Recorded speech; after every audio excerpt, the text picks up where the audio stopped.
In June, Jeff Crews was diagnosed with a terminal form of cancer. Shortly after learning of the diagnosis, two family friends reached out to Joey Votto to see if there was anything he might be able to do for Jeff. I guess they probably thought he'd send us a letter or something, and he came back and said, here's 4 field passes and 4 tickets, and it's just, we were floored. A couple weeks later came the day the family went to the Reds game, and it started by getting to watch batting practice. Followed him out of the visitors' dugout onto the field, and that's something that'll stick with me. Took a lot of time to just stand back and watch him.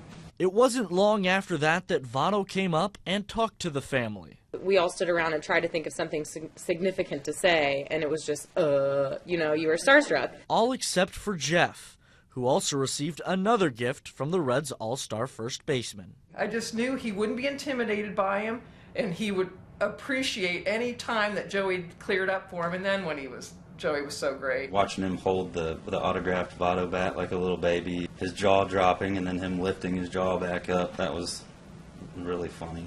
The next day, the family noticed inscribed on the bat was the day it was made, June 12th. June 12th is when the doctor told, when we got the diagnosis, that he had 4 to 6 weeks to live.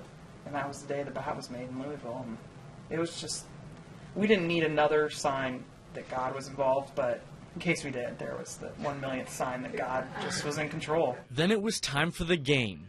And through 6 innings, Homer Bailey was perfect. I wasn't quite sure how sharp he was, and I said, Dad, there's kind of something going on in the game, and that's all I'm going to say about it. I just wanted to make sure that you knew. And he's like, yeah, I know, okay, let's not talk about it. And that was just, I'll always remember that, because he just was right there and totally knew what was going on, totally loved it. Jeff and his wife Colleen were in attendance for Homer Bailey's first no-hitter, and then the pitcher finished it off for his second no-no. This one for the whole Crews family.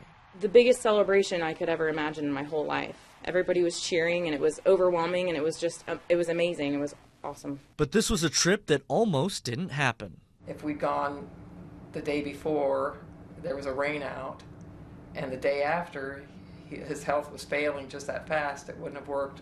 2 days later, Jeff passed away. I can't think of a scenario that would be a more fun game to ever go to again in my entire life. Yeah, it was perfect. Well, it was a no-hitter, but it was perfect. A perfect end to a great life. I know this is a story about baseball and how he saw 2 no-hitters and how he died 2 days later, but I don't want it to get lost in the mix that he was just the greatest guy. In Centerville, James Ryder.